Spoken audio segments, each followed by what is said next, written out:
What's going on, Body Bags? Andrew here. Welcome back. I think this is week 239, if I'm finally correct on that one.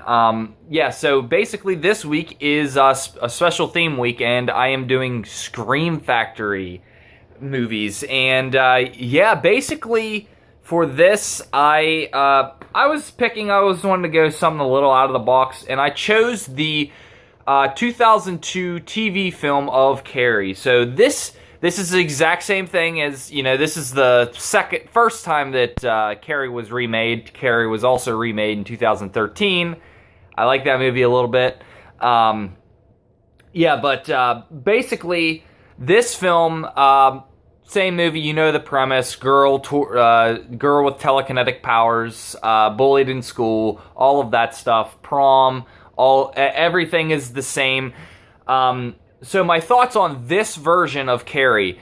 I love this version. The reason being is one, this stays very, very, very faithful to the King novel. In fact, pretty much all but, I don't know, maybe a dozen sequences are straight from the King book. I mean, the ending is completely different, and I will get to that in a minute.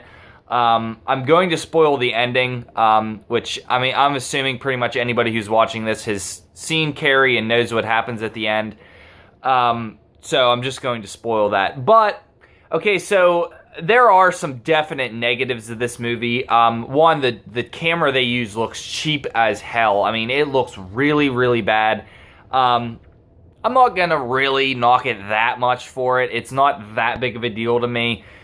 It is a TV movie, so they can't complain too much. Angela Bettis does a phenomenal job as Carrie. I said that I think she is the best Carrie, for reasons I've stated multiple times before.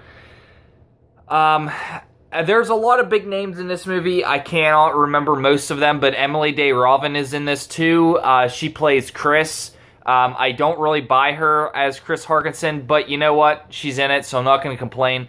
Catherine Isabel plays Chris Harkinson's best friend, and that's really cool. I can't remember who plays Sue Snell, but she is just drop-dead gorgeous in this movie. Yeah, I love this movie for the fact that it is so accurate to the King novel. They even changed the ending back to what King had it as, is basically Carrie destroys things at the prom and then goes back home. She goes back home and then kills her mom by in this version she crushes her mom's heart through her telekinetic powers, and that's when her mom's trying to drown her in the bath. So that is actually very accurate to the actual novel. So basically, if you want the nitty-gritty of like what's actually accurate to the Stephen King novel,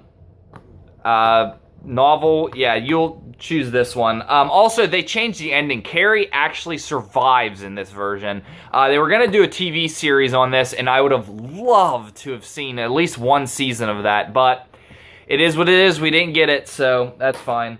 Alright, I give that an 8 out of 10. I really like it, just have those little issues. But, alright guys, that's gonna do it. Next week, we go back to Random Reeks, so I'll have a pretty good movie for you guys for next week. Peace.